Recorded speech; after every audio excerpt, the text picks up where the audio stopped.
রাত 11:55। শহরের সর্বশেষ লোকাল ট্রেনটি স্টেশন ছেড়ে যাওয়ার কয়েক মিনিট পর হঠাৎ জরুরি ব্রেক কষে থেমে যায়। একটি বগির ভেতরে পাওয়া যায় এক ধনী ব্যবসায়ীর নিথর দেহ। আশ্চর্যের বিষয়, সব দরজা জানালা ভেতর থেকে বন্ধ ছিল, আর বগিতে থাকা 12 জন যাত্রী দাবি করল কেউ কিছু দেখেনি।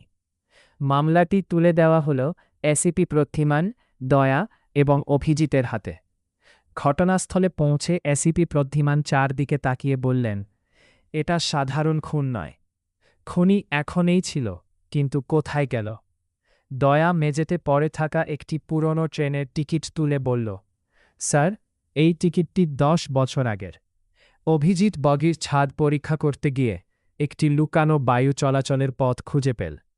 ঠিক তখনই ট্রেনের ভেতরের সব আলো নিভে গেল। অন্ধকারের মধ্যে একটি ফিসফিস শব্দ ভেসে এল, যে সত্যি খুঁজবে সে আর ফিরে যাবে না। 3 জন টর্চ জ্বালিয়ে সেই গোপন পথের দিকে এগিয়ে গেলেন। গোপন পথ ধরে এগোতেই তারা পৌঁছে গেল একটি পরিত্যক্ত মালবাহী কামরায়। সেখানে লুকিয়ে ছিল এক সংঘবদ্ধ অপরাধ চক্র, যারা বছরের পর বছর ট্রেনে মূল্যবান মালামাল পাচার করে আছিল। ব্যবসায়ী ঘটনাক্রমে তাদের গোপন আস্থানার কথা জেনে ফেলেছিলেন, তাই তাকে খুন করে ঘটনাটিকে বন্ধ বগির রহস্য হিসেবে সাজানো হয়। দয়া অপরাধীদের একজনকে ধরে ফেলল। অভিজিৎ অঞ্চল রুমে খবর দিয়ে পুরো ট্রেন ঘিরে ফেলল।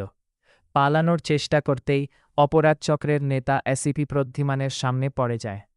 এই এসিপি প্রদ্যুম্ন শান্ত গলায় বললেন, অপরাধ যত নিখুঁতেই মনে হোক, একটা না একটা ভুল থেকেই যায়, আর সেই ভুলই অপরাধীকে আইনের সামনে নিয়ে আসে।